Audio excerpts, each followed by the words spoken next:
Fala galera, estamos em mais uma aula, tá dando continuidade ao nosso assunto de separação de misturas, tá bom?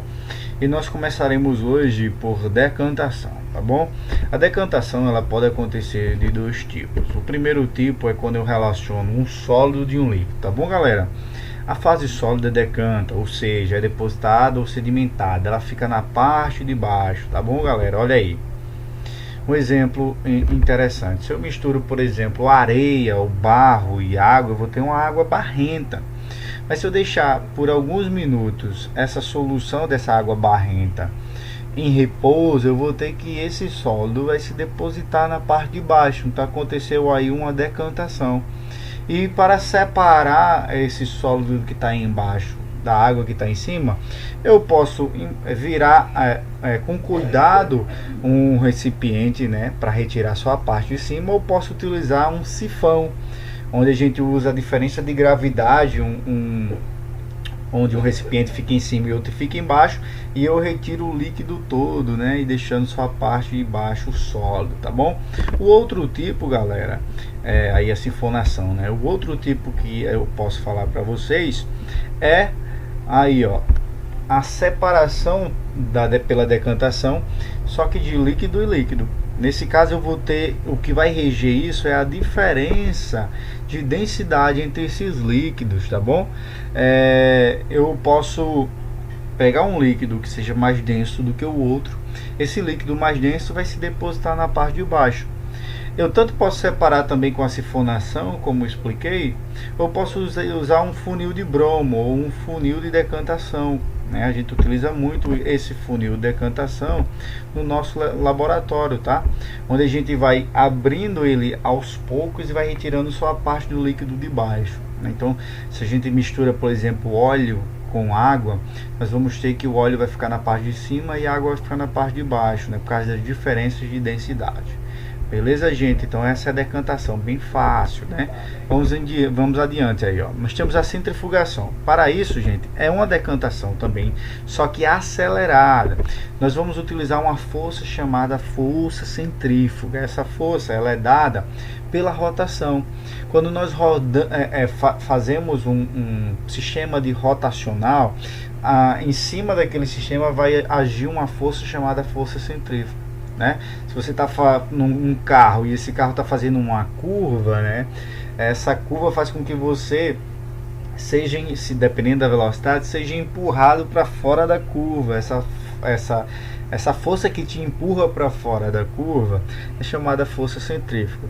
A gente tem uma centrífuga também na máquina de lavar, que ela funciona do mesmo jeito. Ela gira, empurrando a água para fora, né? Fazendo com que as roupas sequem mais rapidamente. Se eu tenho uma solução onde o sólido de lá não dá nem para ser visível, ou então é visível, mas ele é muito fino, que não dá para usar uma filtração ou uma decantação, eu acelero essa decantação devido à força exercida sobre ele pela rotação, a força centrífuga, tá bom, galera? Interessante, né? Então vamos adiante. Como eu falei, nós temos a filtração, né? A filtração é utilizada sólido líquido, e para isso se utiliza um funil e um papel de filtro, né? Um filtro, né? Esse filtro, gente, tem um poro, tá? Esse poro ele vai selecionar quem vai passar e que vai ser retido. Quando você está fazendo um café na cafeteira, né? Você tem o filtro do café, onde o pó de café fica ali, né? E o líquido, que é o café, né? O resultado lá do seu café fica na parte de baixo. Você fez uma filtração. Então não há segredo. A separação de mistura que envolve filtração se utiliza um filtro. Só que muita atenção, tá, gente? Não é apenas sólido líquido. A filtração pode acontecer também, ó, sólido gás. Então, se você tem um aspirador de pó em casa e esse aspirador de pó vai sugar o ar que vai estar, né, ali no chão, só que junto com o ar ele suga não só o ar, ele suga também as partículas sólidas. Dentro dele vai ter um filtro, tá, galera? E esse filtro é que vai reter as partículas sólidas, né, fazendo com que passe apenas o ar e você tenha aí o aspirador de pó, o funcionamento. Isso também é uma filtração porque tem um filtro, tá bom, galerinha? Só que às vezes essa filtração é difícil, né? A gente tem uma solução ali que ela não passa facilmente pelo filtro. A gente pode exercer uma força externa, né? Fazer uma sucção, gerando um vácuo dentro desse alermaia, tá? Então eu tenho aqui um funil, dentro desse funil vai ter um filtro e eu tenho uma mistura para ser filtrada. Só que ela não está pingando, né? Não está pingando, está se depositando aqui, não está pingando. Então eu faço uma força externa aqui, ó, pelo vácuo, fazendo com que comece a cair, a gotejar aqui, comece a pingar. Isso facilita essa filtração, que se utiliza essa força externa, é chamada de filtração a vácuo. Vamos adiante. Para misturas homogêneas eu quero falar de duas, tá? Bem importante. A primeira delas é a evaporação. Para se obter o sal de cozinha, geralmente a gente faz esse processo, pega a água do mar e deixa a água do mar evaporar naturalmente, porque a água do mar vai evaporar, deixando ali presente apenas os sais, tá bom? Então a gente utilizou o processo de evaporação para retirada de um líquido, onde a gente quer o sólido. Mas preste muita atenção, e se a gente quisesse essa água do mar? Não é? Pensa comigo, eu fiz uma evaporação, mas a água do mar foi para a atmosfera. Mas se a gente quisesse essa água do mar, teria como a gente realmente reaproveitar essa água depois de evaporação?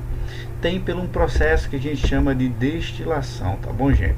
Olha, o equipamento de destilação é basicamente esse. Como funciona?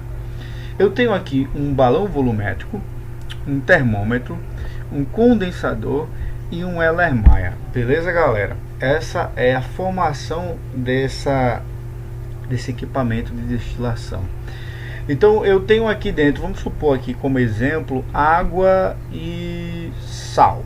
Ele se dissolve, então eu tenho uma mistura de água e sal. A partir do momento que esse funil, esse bico de Bilsen começa a aquecer aqui, eu tenho que essa solução começa a ferver. Mas na verdade, o que está fervendo nela, galera, é só a água, porque o ponto de ebulição da água é bem mais baixo do que o do sal. A água evapora mais rapidamente do que o sal. Quando eu faço com que a água entre em ebulição, ferva, ela começa a virar gás. Virando gás, ela vai percorrer a setinha aqui, olha, acompanha a setinha. Ela vira gás aqui e começa a percorrer esse caminho aqui, ó. Chegando aqui, ela vai dar de cara de um condensador. Não é à toa que essa vidraria se chama condensador. Ela se chama condensador porque ao redor dela nós temos um fluxo de água. Esse fluxo de água pode ser água gelada ou não, tá? E essa água vai resfriar a parte de dentro do condensador, que vai haver o gás de água nessa parte de dentro, o vapor de água, melhor falando, tá bom, galera? Só quando esse vapor de água entra aqui, tá? É resfriado, e um vapor, quando se resfria, volta a ser líquido.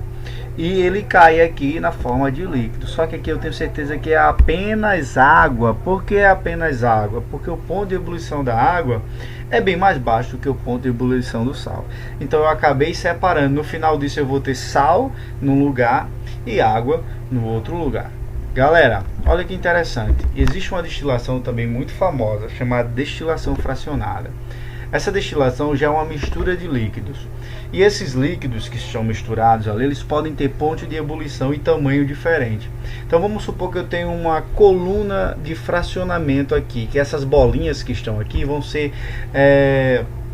os impedimentos, elas vão ser a barreira física que os gases que estão aqui, quando evaporarem, vão enfrentar. Então, se eu tenho moléculas de tamanhos diferentes aqui e de pontos de ebulição diferentes, eu vou ter uma ebulição de moléculas com várias moléculas ao mesmo tempo até. Só que essa barreira física vai fazer com que as moléculas que são menores tenham mais facilidade de passar, tá bom? Fazendo com que eu tenha uma seleção de que molécula eu quero.